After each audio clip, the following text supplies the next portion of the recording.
Traitors! Rebels! Betrayers!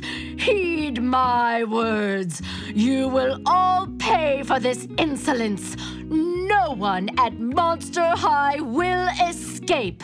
And by the mighty Sphinx, Queen Cleopatra and King Spookum, we will curse this school, making it bow to our will.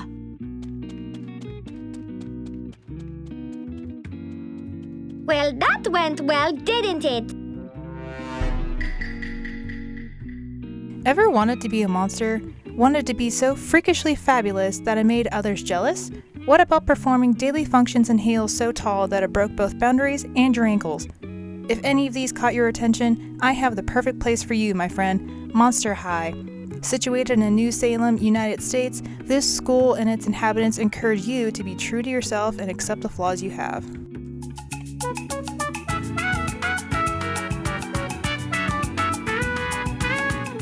Introduced by Mattel in 2010, Monster High was a new reflection of how tweens and teens wanted to portray themselves. Enter Garrett Sander and his brother Darren.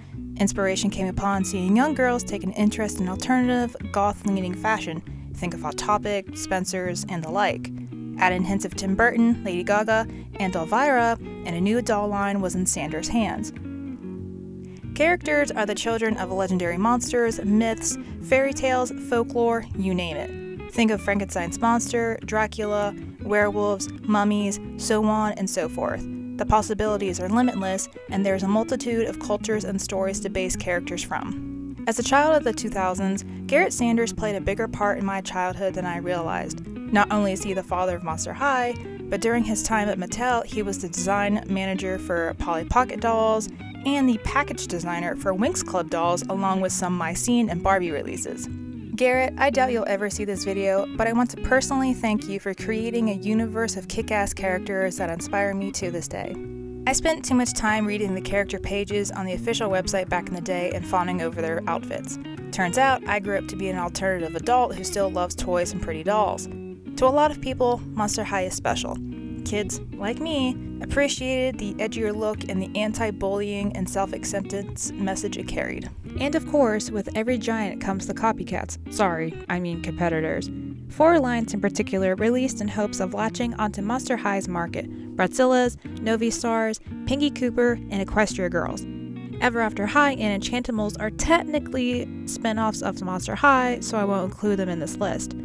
Funnily enough, Enchantimals were originally going to be part of EAH, but branched off due to declining sales and were used as a response to the My Little Pony Friendship is Magic fandom instead.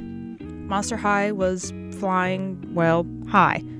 It wasn't until 2014 when sales started to dip, and in 2016 they declined drastically. Naturally, Mattel didn't want to lose out on the overwhelming success Monster High initially brought.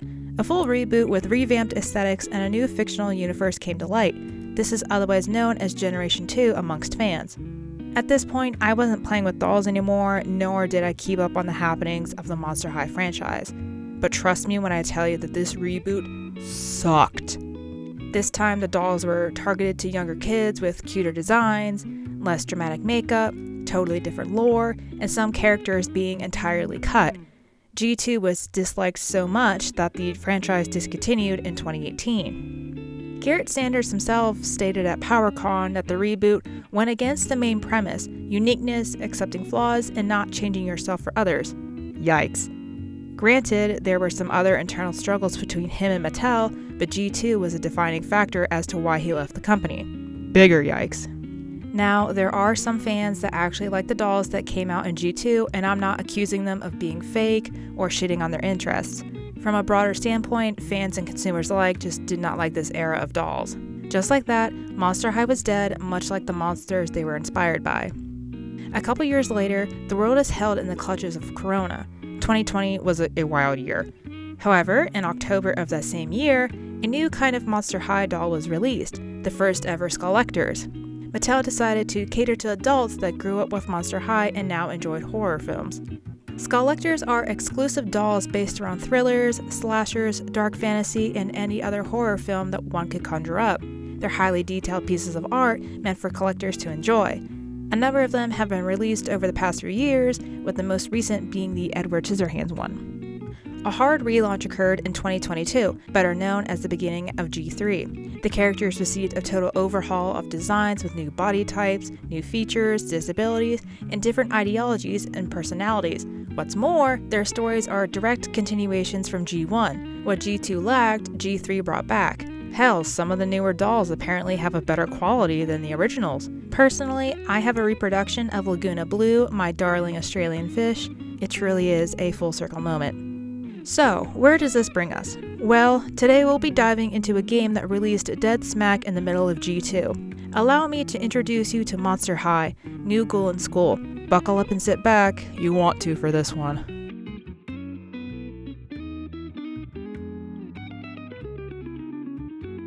Released in 2015 for multiple devices, Monster High New Ghoul in School is a third-person platformer and action-adventure game. The main story revolves around the player creating their own character and helping fellow students whilst also battling a curse enveloping the school. We'll get to that in a bit. Having franchises appeal to the masses through video games isn't anything new. Companies have been doing this for decades. Just look at the 80s with movies having games for the Atari, the Commodore 64, the NES, and arcades. Even fast food restaurants like Burger King and McDonald's marketed their products through games. Licensing deals aren't new, and it surely seems like they won't be going anywhere anytime soon. As I mentioned earlier, Monster High is a multimedia franchise. Character stories are told across a variety of sources, making the appeal of getting to know your favorite that much more prevalent. Mattel is no stranger to video games, and with Monster High being so popular, it's no surprise that video games are released. Note that while this game is called New Ghoul in School, the web series was named New Ghoul at School. Not sure whose decision it was to bestow this title on the game, but that's another story. The developer behind this game is Taurus Games, an Australian-based family company who focused mostly on family action and adventure games. They're also responsible for other movie-based games alongside titles such as Duke Nukem, Spider-Man Battle for New York, Monster Jam, the Backyard Football series, and the Scooby-Doo game franchise. Bill McIntosh essentially got some family members together and said, "Screw it, let's make some games," back in the 90s, with their first release being 1994's Stargate, a puzzle game for the Nintendo Game Boy and Sega Game Gear. Over the following decades, a variety of games were released using a game engine that worked across multiple platforms. Glancing at the roster is quite impressive given that some games are total 180s compared to others. Things seem to be working out just fine. In 2015, they even won the Disney Developer of the Year for Image Academy. It wasn't until a few years later when Taurus Games closed due to a shortage of funds making prototypes and trying to score a job, but no one was really biting. Bill McIntosh had come out and said that the company is technically hibernating for the time being, and he hopes to release another game someday, though unfortunately he's the only employee left in the company. On the other hand, we have Little Orbit, the publisher behind this project. Different sources will tell you different things, such as they also worked on licensed franchises, but going directly to their website or Steam page shows next to nothing. At the time of recording, they're only advertising APB Reloaded, Fallen Earth, Ships That Fight Underground, and Stonehole. Usually I find it sketchy when a company outright ignores their previous work or kicks it under the rug per se. Besides the roster kind of being scattered all over the place, the only other time I really saw them being mentioned was when people were complaining about APB Reloaded. I'll say that they technically do AAA PC games across various genres for their sake, but that's as much as they'll get out of me. Upon opening the game for the very first time, I was super excited. For some reason, I thought this game came out before 2015, and I remember wanting to play it, but I think it was more of a passing thought when I saw it in stores or something. The music in this game rocks, though it's the same 2 tracks. Already, we can see iconic characters in the opening sequence, and I could only imagine the adventures I was about to have. A message reading, "Welcome to Monster High. It's a place where who you are is more important than what you are," greets us, and I just want you to take a moment and truly think about it.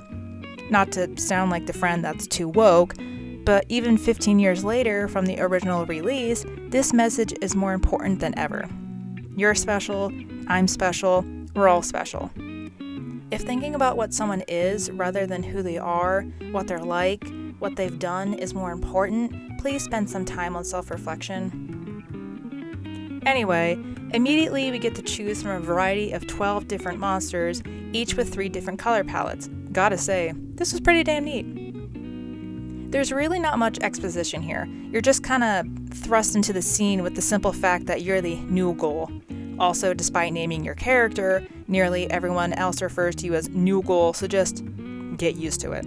A mix of random NPCs and named characters linger outside, and, lay gasp, Frankie herself is standing ominously, staring you down like the maniac. It's the maniac! It's actually funny that you can choose to answer questions like a total ass, and the person you're talking to either plays it off like a joke or does the, oh okay, just come back when you're ready thing. After Frankie gives you a brief tutorial, you're free to roam around and kind of do whatever you want. In moderation, of course, because talking to characters you grew up with leads to conversations like, your shoes are wicked, or I want ice cream. Truly revolutionary stuff. Since this is a platformer, you can climb ladders, bounce off objects, hang from bars, the usual. I'll be the first to tell you that the platforming sucks. You have to hold the up button when going onto a bar, or your character doesn't take the hint and falls and breaks her freaking ankles. The camera jerks around, and you can only move left to right or forward and backward, so pushing stuff feels clunky. Mind you, I played this on an emulator because my Wii took a shit years ago, and I played on a keyboard. Key mapping was not going to do it this time around, so I just stuck to the default controls, and it was awful.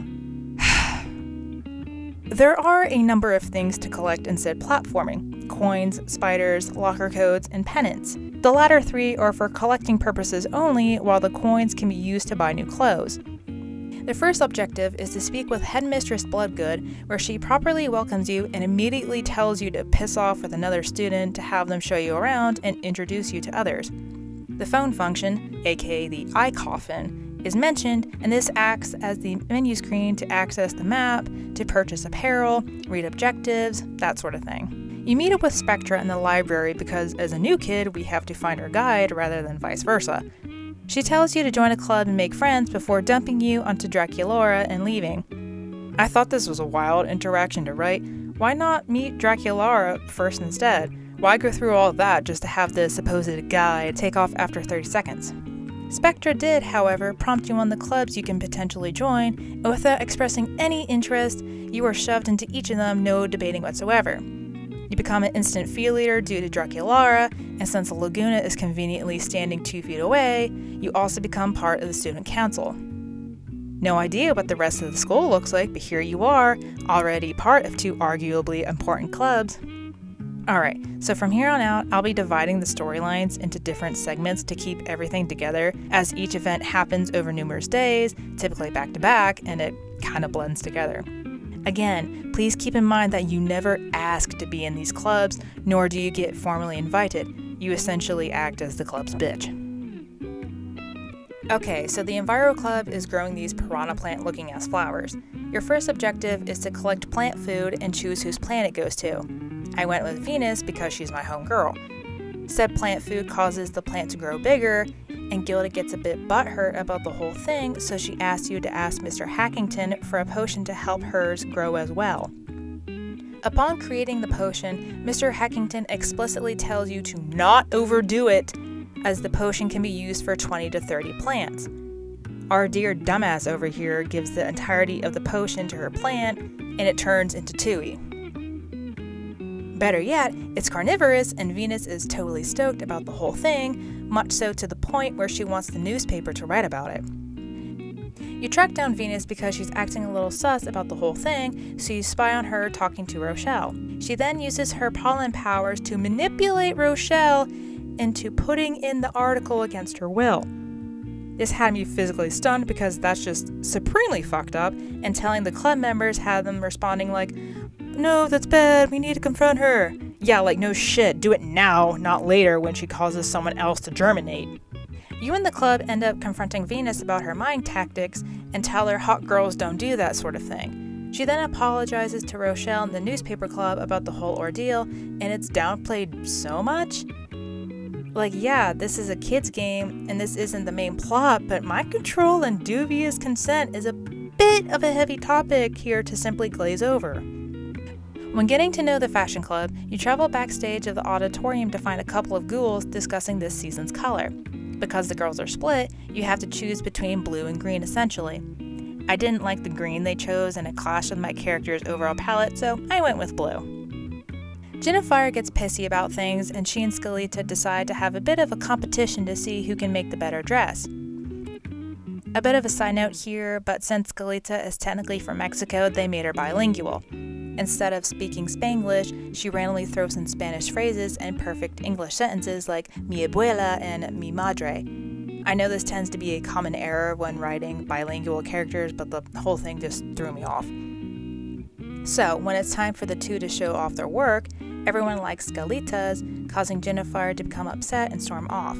You track her down along with the rest of the club for a bout of much-needed communication. Notably, Jennifer's main thing is fire a chick because haha dragon, but also, sis, calm down. A fashion show is coming up, and food and music are needed. You can score food through the cooking club, and that's it for this part of the quest. Yeah. You reach an uh-oh when Skelita's dress is completely ruined, and you have to put on your detective cap and check everyone's alibi. It's pretty clear that Marisol did it, so you call her out. Turns out she tripped and grabbed onto the dress by accident, but instead of speaking up about it, you're forced to go through this shit. Next, you ask Holt to use a song. That's it. Then the cooking club falls behind on the treats for the fashion show, so they enlist help from a robot. Again, that's it. The fashion show comes, you model the dress that was originally Jennifer's, and the fashion club subplot draws to a close. Upon entering the cooking club for the first time, each member is decidedly shit at cooking, which raises the question as to why they're in the club and allowed to serve food in the first place. You're properly introduced to Deuce, another character in the main lineup. Canonically, he's a good cook, but doesn't like to admit it. This mostly shows as he grumbles like an emo preteen to the side and has essentially been letting the others poison the student body for God knows how long. He loses his shit over their incompetence and scurries 2 feet away to sulk. He then asks you to find some carrots and bring them to him later. Next time, you find them making cookies and they want to put vinegar in them. Please, my fellow white-coated friends, don't tarnish our reputation. Anyway, Deuce freaks out, reveals he's a good cook, and impresses them with a tasty treat. If he didn't want people to know he's a skilled chef, why join the cooking club? I don't know. Now that Deuce has his thumb out of his ass, he asks you to find what kind of food different students like. The club quickly gets overwhelmed by cooking actual food, so you enlist the help of Gigi. Being a genie, she grants Deuce a wish, and he just awkwardly crouches while bopping around the kitchen to and fro. Bon appetit, next. The comic club, as one can imagine, is about comics. You would talk about comics, but a member, Operetta, isn't there, so things can't really start. So you track her down and tell her the club is waiting. To that, she responds she doesn't really want to be there because she doesn't understand zombie. You go find Slow-Mo, a fellow zombie, and ask if he'll help Operetta learn the language, but only if she'll give him singing lessons. She returns to the club and still doesn't understand a damn thing. The club decides to create their own hero, and it's up to the player to choose what powers they'll have. Ghouliest designs and creates an entire outfit in one night, and surprise, you have to wear said outfit. Going around the school, you show off the outfit to others who, surprisingly, don't call you a dork. You put your superhero prowess to the test when Rochelle accidentally gets stuck in the graveyard in front of the school. To keep the suspense, you solve an offensively easy puzzle, and ta-da! The day is saved. After the heroic stunt, the club prints issues of the created comic and will have a signing. Operetta conveniently already has posters for you to hang in various areas of the school. The day of the book signing comes around and it's just talking to club members. Yay. The final side quest / club category is the robotics club. Most of the tasks involve you finding and gathering items needed to build a robot because none of the members can do it themselves apparently. It goes as such. Gather brass cogs, gather copper wire, gather power cells, gather memory chips. There is a puzzle minigame that you encounter only in this questline, which I actually enjoyed. Also, Caddy Noir was like, "Oh, you'll find it for us, won't you?" And if you say no, the game prompts you to have the same conversation until you say yes. The robot comes alive and acts like a frickin' baby. You've basically created a life and everyone's like, "Alright, cool." You christen your new child with a name, and I chose Robert. You finished out the Robotics Club questline with finding a robot core so Robert can move and be a real boy. Woof, okay, now that that is finally out of the way, we can focus on the main story. What happens with the FIA leaders and student council coincides with each other, so these ones don't need to be broken down like the others. Like what the other clubs previously discussed, you have to run around and meet the members. Student council doesn't do much at first, but with the FIA leaders, you're automatically outfitted with a uniform when you step into the gym. I'd say that's clearly an irregularity, but considering everyone is a size 0, I don't think a proper fitting was needed. Also, I just want to go off on a quick tangent because Claudine has next to nothing to do with anything in this game besides being sassy towards Cleo. Out of the main lineup of Monster High characters, she's considered a part of the big 3, but her role in this game is ridiculously small. So sorry if your favorite character is Claudine, I guess. Cleo comes on the screen, and I'd say that she has the largest role in this game besides the MC. As she's captain of the Fear Leaders, she gives a speech of how the team placed second in last year's Fear Leading competition and is obsessed with winning nationals. You basically get hazed and have to find the guides to these cosmic fear leading moves that a previous student used to win nationals. They're manuals for moves, so from here on out, I'll be referring to them as M for M. To find the M for M, riddles have to be solved. The audacity of the writers for handing over the answers on a silver platter is downright insulting. I know the game is aimed at kids and they wanted the player to solve the riddles without a hitch, but come on, at least give the player a chance. To progress the story, you have to attend both student council meetings and fear leading practice. I'd say the others are mostly to interact more with the Monster High cast and explore the school since they don't contribute to the main story. As a proper council, it's important to cater to the students' needs. I assume the game takes place closer to the beginning of the school year since nobody really has any idea of what to do. It's suggested to ask students directly about their problems, and it comes down to a couple of things: fixing the gym and its scoreboard, fixing the school's vending machines, having new chairs in the cafeteria, and having a TV in said cafeteria. I mentioned earlier about how Ever After High is a direct spin-off of Monster High, and when I say they use every opportunity to promote EAH, I mean it. The TV is solely meant to watch the show, there's a poster in the MC's room, and students will randomly talk about wanting to watch the show too. I get trying to market a product that's related to the current subject at hand, but it felt a bit too on the nose. Fear leading practice is subpar at best. I really have nothing to say about it. Every time you find a new set of M for M, you practice with a rhythm game and it's quite redundant. There's nothing else to it. Besides the other club's storylines, if you can call it that, you're flip-flopping between student council and fear leading. Have to fix the school and make students happy? You have a bake sale and put up posters that Laguna magically already has made. Want to become a better fear leader for nationals? DDR, baby, and don't you forget it. The story picks up when Cleo arrives to practice with a goddamn brick in her hand. Turns out it's an amulet that her father gave to her for her birthday, and immediately the player can see something's up due to the weird purple mist surrounding her eyes. Cleo starts acting weird. Now we're getting to where the main two clubs intertwine. Before the next council meeting, you see Cleo speaking with Spectra, and now Spectra has the purple mist. I'll point out to those unaware of the lore, but in G1, Cleo and Spectra don't get along, so obviously it's a weird sight to behold. Carrying on, the bake sale needs to have cookies, which Deuce in the cooking club will cover. Cool. You tell the other fear leaders that Cleo and Spectra were speaking. Draculara mentioned she saw them talking earlier in the day.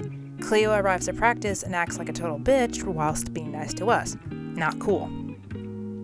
I get for the story's sake that she has to be nice to MC to carry things along, but it felt strange, very against the flow. I'm not going to lie, but stuff gets a bit repetitive here, so I'm going to breeze through it rather than talk about each detail. You find the third set of M for M. Cleo continuously acts like an ass. She isn't remembering stuff when the purple mist is in effect. Fire alarm goes off, Cleo gets separated from the group. Spectra was the one to pull the alarm, but doesn't remember when you call her out on it. 2 seconds barely pass before Bloodgood announces the fire alarm was accidentally pulled by a student, and to continue on. Bake sale happens, council gets mad money, purple mist Spectra keeps demanding for the money and to protect it. Abby is the only sensible person around and shuts that shit down. Cleo is still being a biatch and dropped the amulet without knowing. Golia grabs it, tries to give it to her. Cleo goes absolutely berserk on her and causes Ghouliest to take off. The team busts her ass for it. Cleo snaps back to her senses, and the others think she's lying about not remembering. You, yes you, are made to go after Ghouliest, and picking the option saying you barely know her has Claudine yelling, like, damn. Ghouliest is the only one to notice something is terribly wrong, and ding ding, it's the amulet Cleo got as a present that's ruining everything. Big surprise. It's decided that the student council will have another bake sale, and again, Laguna conveniently has posters already done, even if the council just then decided on it, and the cookies will be basketball themed. The posters have basketball cookies before they were thought of. You try to tell the fear leaders that it's urgent to discuss what's wrong with Cleo, but Claudine is like, nah fam, let's wait until after practice so we don't get reamed out, and that's the end of that discussion. They're finally picking up on the fact that Cleo's been acting off, and instead of talking to her directly, you have to wait for tomorrow. When Cleo is confronted, Frankie asks if something's wrong at home and is genuinely concerned for her well-being, and Cleo officially goes off the deep end. She gets booted from the team, but then casually threatens the school. Frankie comments on it, but all Draculaura seems to care about is being called a traitor. Next day, Katrina's cursed, Spectra is cursed, everybody and their mother is cursed. These two want to eat cookies and take the money, which, fair. Claudine and Draculaura are cursed, even after saying to keep an eye out for suspicious shit. But instead of going to someone right away or telling their families, you're once again subjected to the tomorrow treatment. Toralei gets cursed. MC and Frankie get booted from the fear-leading team because Spectra and Katrine have taken your place, and Cleo goes on about being in complete control over Nationals and Monster High. We get this glorious scene. Come on, Ghoul, snap out of it! Claudine, Draculaura, Spectra, Katrine, please, wake up! Snap out of it! Say something, say anything!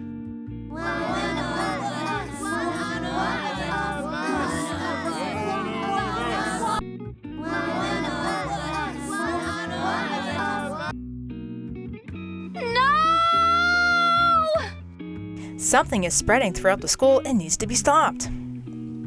Student council has lost it. Laguna declares that they are a democracy like a true girl boss. Meeting with Ghouliest and Frankie reveals the true nature of the amulet and, simply put, there's a bad man trapped inside who wants revenge.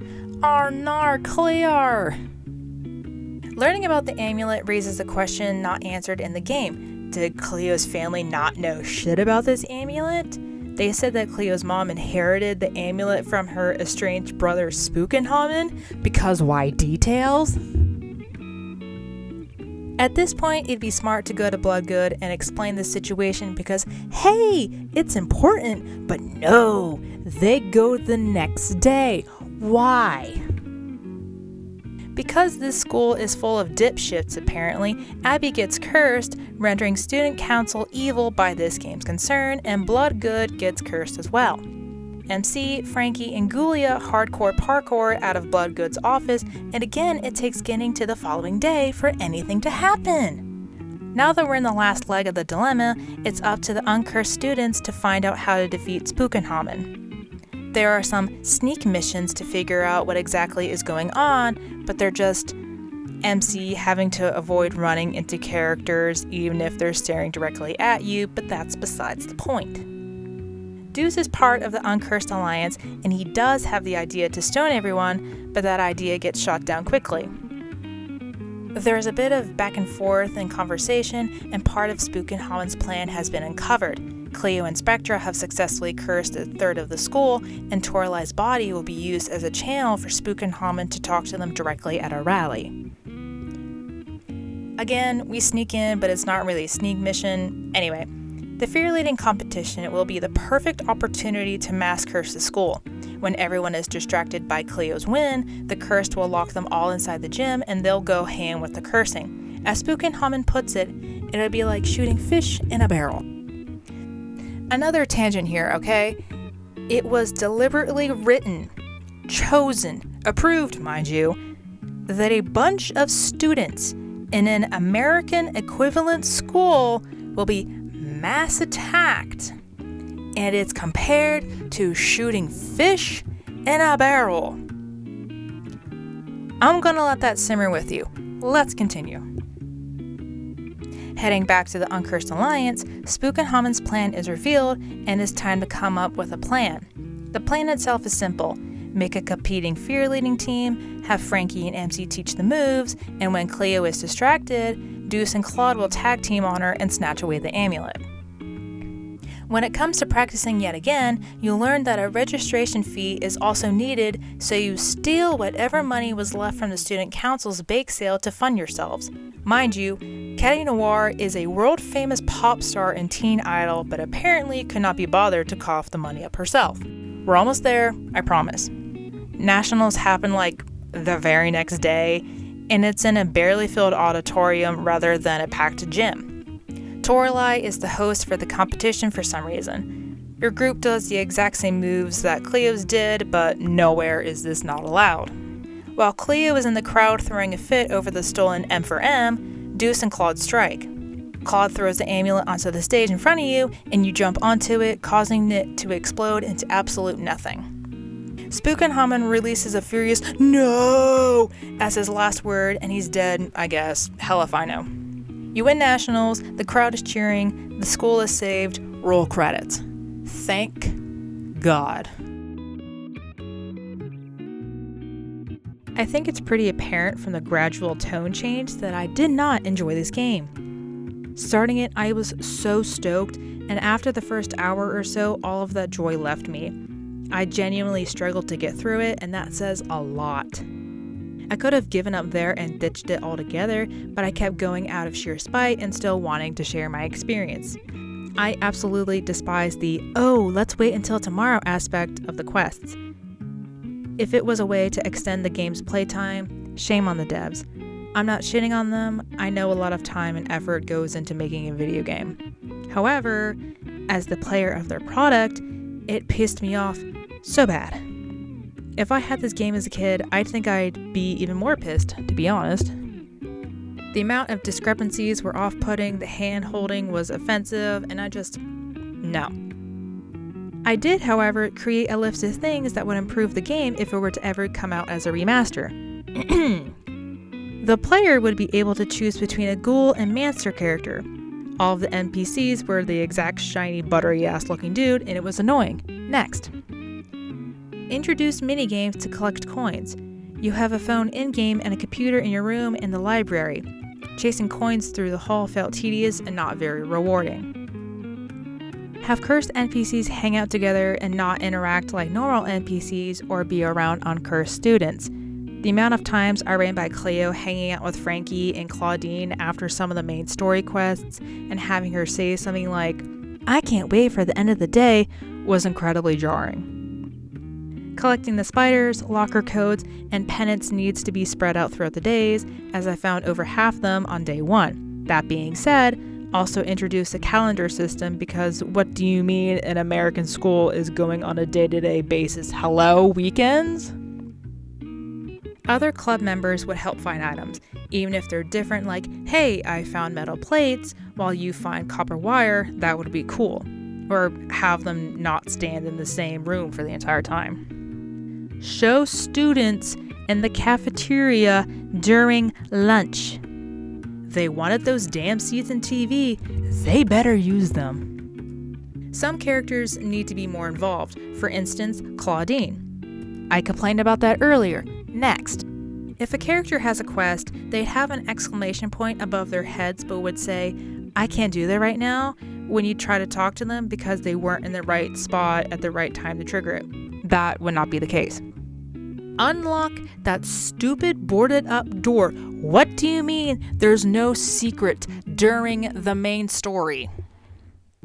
Choose what club you actually get to be in. The side quests dragged. Sorry, not sorry. Redo the backgrounds in the hallways. As iconic as the coffin lockers are, it wasn't until close to endgame that I could actually navigate without the map or relying on signs because everything looks exactly the same. Introducing some better markers would have helped big time. Introduce a friendship system, maybe even have special character quests. Having the MC build up to a friendliness with them would feel so much more immersive and true to the lore. Characters would have different idle animations. A lot were copy and paste, so 2 different characters, sometimes more, would be in sync if they were chilling during a cutscene. Frankie would fiddle with her bolts, Clea would play with her hair, Toralei would check her nails, etc. The curse would be noticed a lot sooner and word would spread faster. You have a phone in-game. The frick you mean you can't text everyone that a curse is running rampant in school?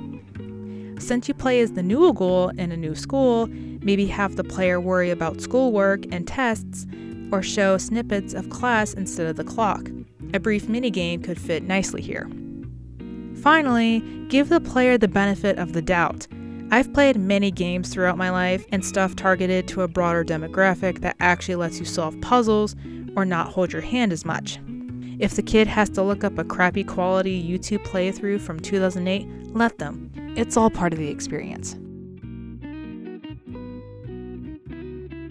So, what did we learn today, kids? Monster High New Ghoul in School is complete ass. It sucks to say it because I was excited to play this and I love the doll line, but this ain't it. I'd say the repetition alone killed the vibe. I get it, plenty of games have you running around and collecting things while speaking to the NPCs, but this felt so rough. Sorry to say, but I do not recommend this game, not for the intended audience, and not for anyone old enough to pay their taxes. On to other things. Happy New Year! This is the first video of 2026. I'm excited to see where this channel goes. I have this big goal of reaching 1,000 subscribers by the end of this year, so I'm going to do the obligatory YouTuber thing and ask that you lovely people help spread this channel to other lovely people. You know what to do, so I'll let you do it. Until next time, this is Icky Mickey. Goodbye.